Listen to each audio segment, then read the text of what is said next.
C'est bientôt Noël les amis, et Noël ça veut dire... Oui, et les cadeaux, mais aussi la pause hivernale de vos séries préférées. Et j'ai décidé de revenir avec vous sur la première partie de la saison d'Agents of Shield saison 4, le tout en 180 secondes. Alors que le racisme anti-inhumain se fait de plus en plus fort, les agents du Shield doivent faire face à une menace magique intimement liée avec le Ghost Rider. Alors je trouve que cette série ne cesse de décevoir et que c'est tellement loin de la saison 2, j'ai pas beaucoup aimé cette première partie de saison 4. Déjà, le gros souci, je vous en parlais un peu sur la saison 3, sur le retour sur la saison 3, c'est que la série est de moins en moins liée à l'univers filmique, et c'était sa principale force. Les Inhumains sont jamais mentionnés dans les films, alors qu'ils ont une importance capitale dans l'univers de la série, et puis là du coup on essaye péniblement de nous faire un lien avec Doctor Strange, mais ça marche pas parce que... on se dit mais pourquoi il n'y a personne qui réagit? Pourquoi il n'y a aucun mec du Sanctum Sanctorum qui réagit au fait que le bouquin de magie est disparu? Enfin ce genre de truc. En fait ce qui est dommage c'est que c'était un peu ce qui était initié dans la saison 1 et la saison 2, c'est qu'il y a des persos secondaires dans les films qu'on pourrait faire venir dans la série. C'est peut-être compliqué de faire venir les persos principaux, je comprends, mais les persos secondaires ça s'y prête. Et pourquoi pas me mettre un Wong par exemple pour y participer? C'est quand même pas compliqué, merde.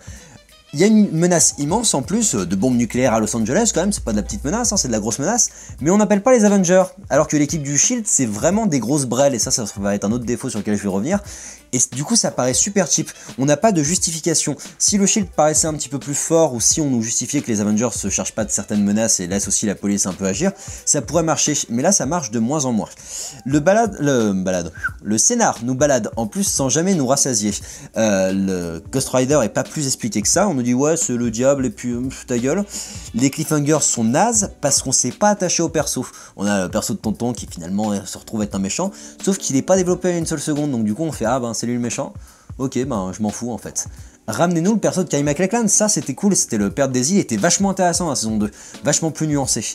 Et puis tous les anciens persos cabotinent en fait, Daisy elle fait sa pute, Coulson il est tout le temps nul, mais elle fait du kung-fu, Yo-Yo elle a jamais pris un cours de théâtre, c'est quand même terrible, enfin ça ne marche plus quoi. Et les nouveaux en plus, les nouveaux persos qui ont du potentiel, comme le nouveau directeur Mace, ils sont moqués. Le directeur il est moqué par tout le monde se fout de sa gueule, alors que c'est le seul qui a un plan global, et en plus qu'il a le meilleur des pouvoirs parce qu'il est invincible. Mais non, alors, à côté de ça, à chaque fois donc on l'emmerde, et il pense pas une seule fois à virer Coulson qui le tient jamais au courant de ses plans, c'est quand même terrible, c'est un contresens total, et ça met en exergue un autre mauvais point, c'est que dans cette saison, le Shield est censé reprendre sa place de police du monde, de revenir sur le devant de la scène, sauf qu'on a toujours l'impression qu'ils sont 10 dans cette putain d'agence gouvernementale, et qu'ils sont pas foutus de régler la moindre menace de manière rapide, j'ai envie de dire, et de manière discrète. C'est un peu... Tout finit par être un petit peu cheap et un petit peu... C'est un peu Sidney Fox l'aventurière si vous voulez. Ça marche pas, on n'y croit plus. Pourtant les effets spéciaux sont très beaux, mais ils sont mal utilisés ou limités. Il n'y a pas de tactique militaire, pas d'entente professionnelle pragmatique, il y a seulement du bon sentiment à se dire...